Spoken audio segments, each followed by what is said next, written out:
Medicine लिया तुमने? तुम्हें मेरी इतनी फिक्र कब से होने लगी?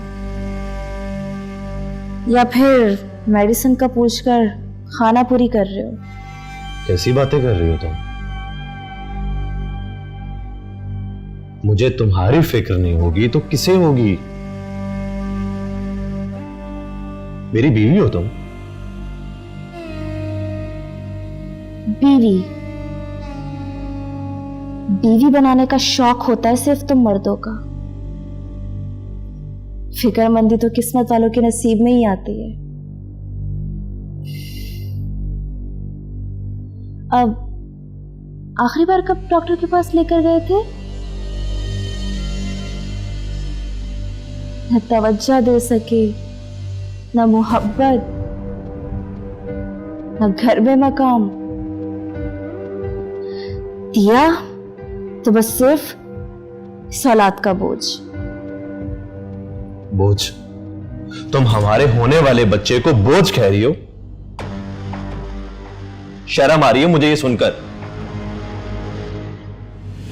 आनी भी चाहिए। जिस बच्चे की जीती जागती माँ इस घर में, अपने शौहर के घर में कई महीनों से एक लावारिसों की तरह पड़ी है, तो उस बच्चे का मुस्तकबिल क्या होगा? मैं हूं ना इसका बाप। जिंदा हूं मैं, कुछ नहीं होगा इसे। क्या मेरा शौहर भी जिंदा है? कैसी बातें कर रही हो तुम? इतनी चिड़चिड़ी क्यों हो गई हो? ऐसी हालत में तुम टेंशन ना लो तो अच्छा है। हम औरतों की किस्मत में यही तो लिखा है। पहले अपने मकाम के लिए लड़ो, फिर अपने बच्चों के मकाम के लिए लड़ो।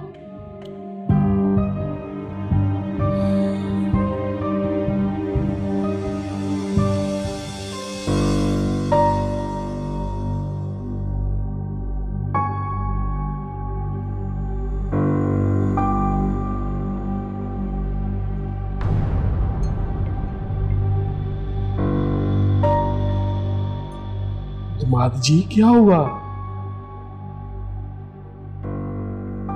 बांजी बता रही थी कुछ प्रॉपर्टी इनके नाम कर रहे हो। मेरा मतलब है इनके तहफ़्फ़ुज़ के लिए, अपने बच्चे के लिए। मामू, मैंने आपको ये सब इसलिए नहीं बताया था कि आप वलीद को बता दें। मैं तो ये सोचकर खुश हो गई थी कि वलीद को मेरी फिक्र है। हाँ वो तो है। मैंने बाबा से बात की, देखो वो कब फैसला करते। मेरी बांजी से शादी तो बाबा से पूछे बगैर कर ली। अब इसका हक देने की बारी आई है, तो बुजुर्गवार कहां से आ गए? आप दरमियान में मत बोलो। ये मेरा और ज़ारा का मामला है। ऐसे ही, बिल्कुल ऐसे ही। आपने बाबा से बोलो दरमियान में ना आए। ये तुम्हारा और ज़ारा का मामला है।